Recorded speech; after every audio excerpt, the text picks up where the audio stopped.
नमस्कार दोस्तों। आज हम पढ़ेंगे हिंदी गद्य साहित्य में हिंदी उपन्यास का उद्भव और विकास। वीडियो को शुरू करते हैं। उपन्यास हिंदी गद्य की एक आधुनिक विधा है।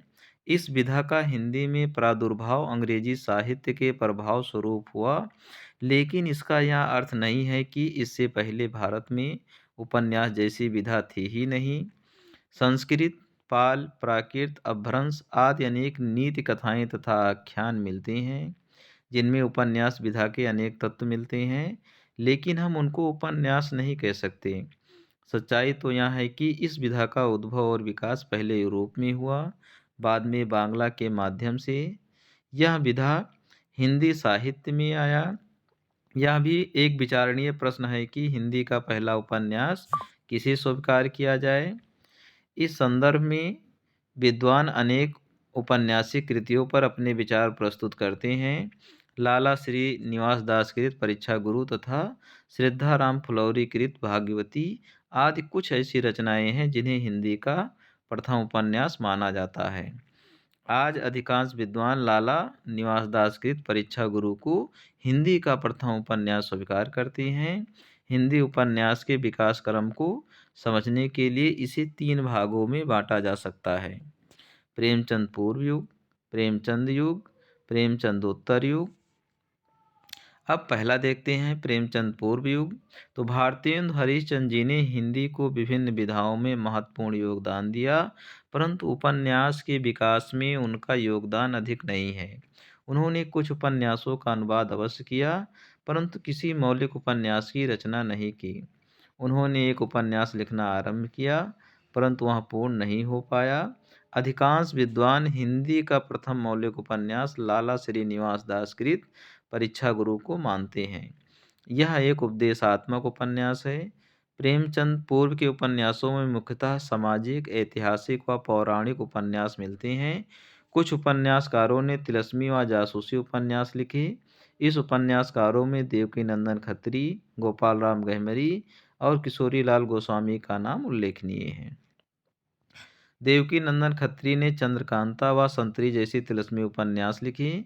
यह उपन्यास इतने अधिक लोकप्रिय हुए कि इन्हें पढ़ने के लिए लाखों लोगों ने हिंदी सीखी। गोपाल राम गहमरी ने 5 दर्जन से अधिक जासूसी उपन्यास लिखे। किशोरीलाल गोस्वामी ने तिलस्मी उपन्यासों का ढेर सा लगा दिया। बालकेश भट्ट ने नूतन ब्रह्मचारी, 100 अजान एक सुजान उपन्यास लिखे। अयोध्या सिंह उपाध्याय भी एक लोकप्रिय उपन्यासकार हुए। उन्होंने ठेठ हिंदी का ठाठ तथा अधिकला फूल उपन्यासों की रचना की। नंबर 2, प्रेमचंद युग। प्रेमचंद उपन्यास सम्राट कहलाते हैं। उन्हीं के उपन्यास क्षेत्र में पदार्पण से एक नए युग का आरंभ हुआ। वास्तव में हिंदी का प्रथम मौलिक उपन्यासकार थे। उन्होंने उपन्यास विधा को नई पहचान दी। उनके उपन्यासों में निम्न वर्ग, मध्यम वर्ग, भारतीय किसान व समस्त शोषित वर्ग की विभिन्न समस्याओं का चित्रण मिलता है। सन 1918 ईस्वी में प्रेमचंद का उपन्यास सेवा सदन प्रकाशित हुआ। इसके साथ ही उपन्यासों की स्वस्थ परंपरा चल निकली।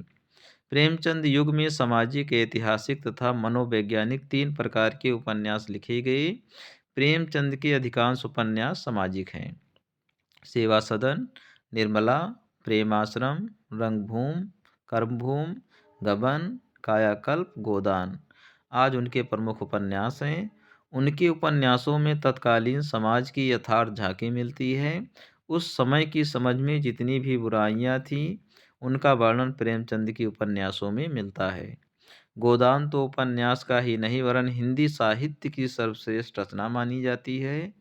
प्रेमचंद युग के अन्य प्रमुख उपन्यासकार हैं जयशंकर प्रसाद, सूर्यकांत त्रिपाठी निराला, विशंभर नाथ शर्मा कौशिक, भगवती चरण वर्मा, वृंदावन लाल वर्मा आदि हैं। जयशंकर प्रसाद ने ऐतिहासिक उपन्यास लिखे। कंकाल, तितली तथा इरावती उनका प्रमुख उपन्यास है। उनका उपन्यास इरावती अधूरा रह गया। निराला जी ने भी 3 उपन्यास लिखे, अप्सरा, अलका तथा निरूपम, लेकिन उन्हें उपन्यास विधा में उतनी सफलता नहीं मिली जितनी कि काव्य क्षेत्र में मिली। अगला देखते हैं प्रेमचंदोत्तर युग। प्रेमचंद प्रेमचंदोत्तर युग में उपन्यास के क्षेत्र में अनेक नवीन प्रवृत्तियां दिखाई देती हैं। कला की दृष्टि से यह युग निश्चित ही प्रेमचंद युग से श्रेष्ठ है, लेकिन भावों की दृष्टि से प्रेमचंद साहित्य से उच्च नहीं है।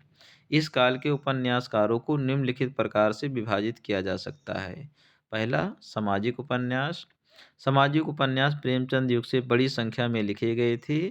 प्रेमचंदोत्तर युग में सामाजिक उपन्यासों की परंपरा और सुदृढ़ हुई। इस युग की सामाजिक उपन्यासकार थे भगवती चरण वर्मा, अमृतलाल नागर, यशपाल, मोहन राकेश, कलेश्वर, भीष्म साहनी, मन्नू भंडारी, कृष्णा सोबती आदि। टेढ़े मेढ़े रास्ते, भूले बिसरे चित्र भगवती चरण वर्मा के प्रसिद्ध उपन्यास हैं। अमृत और विष अमृतलाल नागर के उपन्यास हैं। झूठा सच यशपाल का सामाजिक उपन्यास है। अंधेरे बंद कमरे अंतराल मोहन राकेश के उपन्यास हैं। मन्नू भंडारी ने महाभोज आपका बंटी उपन्यास की रचना की है और कृष्णा सोबती का प्रमुख उपन्यास जिंदगी नामा है। फिर देखते हैं साम्यवादी उपन्यास। यशपाल के उपन्यास साम्यवादी विचारधारा के उपन्यास हैं। उनके द्वारा रचित उपन्यास दादा कामरेड, पार्टी कामरेड साम्यवादी विचारधारा के पोषक उपन्यास हैं। राजेंद्र यादव का उपन्यास सारा आकाश भी साम्यवादी उपन्यास की श्रेणी में आता है। नागार्जुन, रागे राघव, अमृत राय भी साम्यवादी उपन्यासकार हैं। इन उपन्यासों में समाज के खोखलेपन का यथार्थ ढंग से प्रस्तुत किया गया है। यह उपन्यास कार्ल मार्क्स की विचारधारा से प्रेरित होकर लिखे गए हैं। यदि वीडियो पसंद आए तो लाइक, सब्सक्राइब और शेयर अवश्य करें। धन्यवाद।